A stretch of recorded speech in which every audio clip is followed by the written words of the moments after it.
Also, I want to thank the organizers of this program for slotting me in, because I believe that your Methodist has been instrumental in trying to get me to come and speak here tonight. We first started saying preach on Sunday, but then I discovered that he had also got Miss Robert to preach this evening at your service. So that's the way how Methodist people from Sri Lanka work. I don't know what more things I will have to do before I leave on Monday. Anyway, my friends, as Christmas draws closer, I thought I'll just share with you a story. How many people like to listen to stories? Yeah, we all do.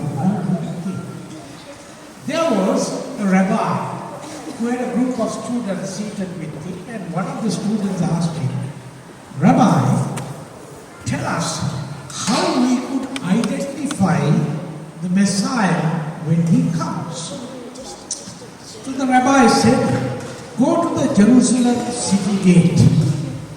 You will find there are so many thousands of wounded people crying and wailing in pain.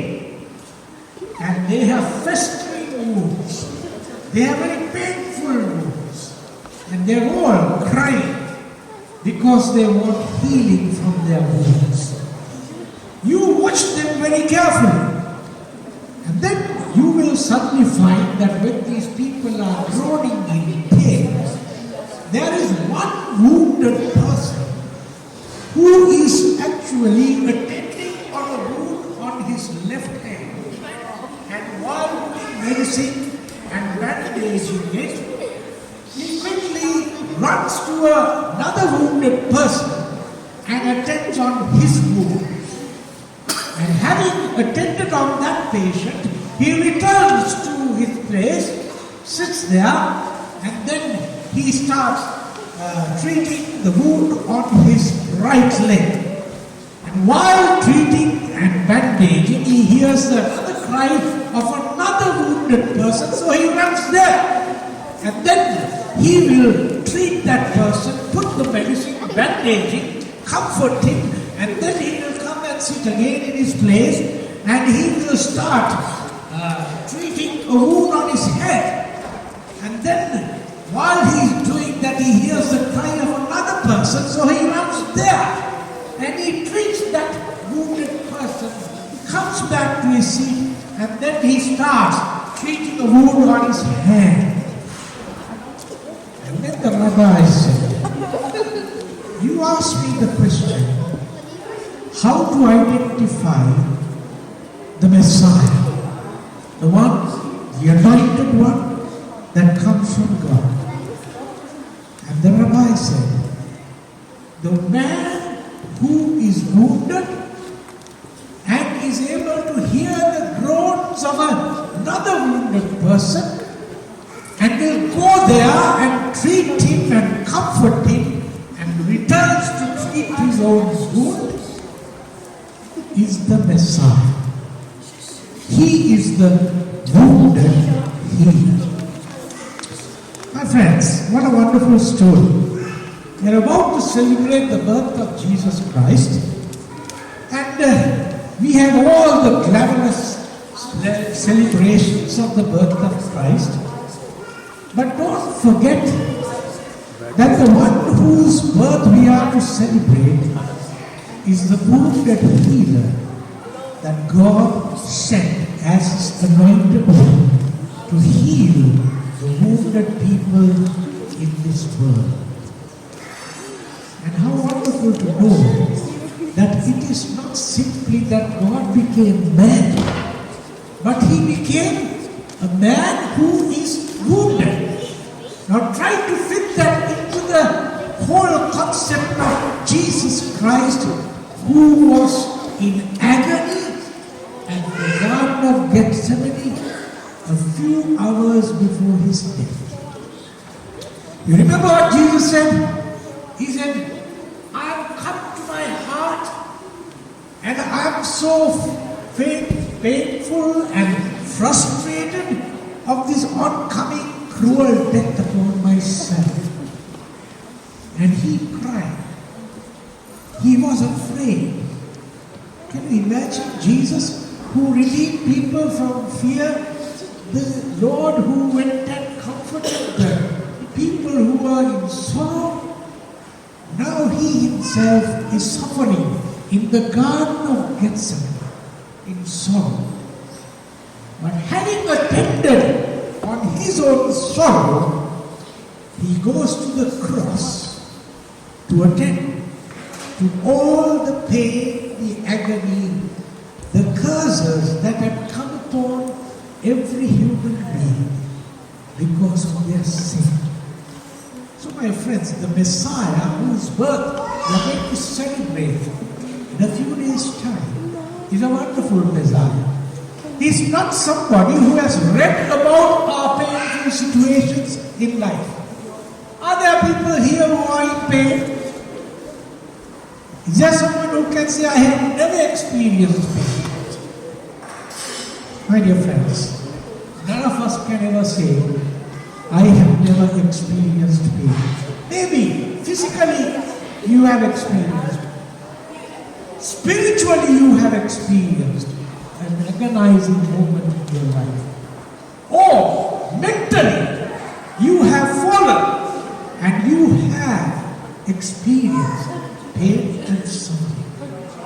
Take courage to your heart, because the birth of Jesus Christ brings to a wonderful encounter to every human being to know that the God who has become man, the God who became flesh, is not someone who has read about our pain, who has simply heard about our pain, but he is the God who has experienced and gone through pain and agony so that he would become our healer. Thanks be to God. That's the wonderful good news that we have at Christmas. We are to celebrate the birth of our Messiah, the one who comes to redeem us from God. And he is certainly a king, he is certainly a priest, but he is also certainly the wounded healer. So my friends, I pray that during this season of Christmas, you will have an encounter of that Jesus. Get away from all the glamour and the celebration and ponder upon the wounded healer for a little while, and you will see the inspiration and the healing coming to your life in a most wonderful way. And think about the people who are also being prayed during Christmas. I don't know what it is like over here in hospitals, but a few years back I saw a notice in a public hospital in New Zealand. The notice said, are you in tears in Christmas? Are you in pain during this Christmas? Are you fearing death because of Christmas? Come, attend this seminar. How to survive through Christmas. How to survive through Christmas. I looked at it for a while and realized how sadly people have misunderstood Christmas. They want to get away from Christmas. They don't want to celebrate it because they think that Christmas causes more pain, more agony, more sorrow. A loved one passed away.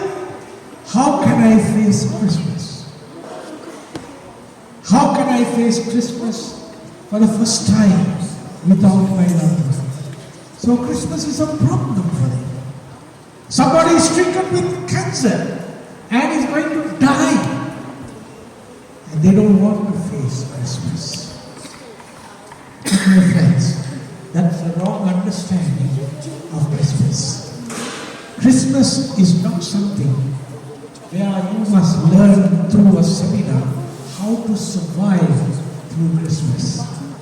Christmas is an experience of discovering and knowing the God who became man to experience our pain, our agony, and lead us from that pain and agony into wonderful salvation, peace, and healing, which only God can give us. So, may I wish you a wonderful, peaceful Christmas in the midst of all glamour and celebration. Be mindful of those who are able to celebrate Christmas, and you have a message for them. The birth of Christ is about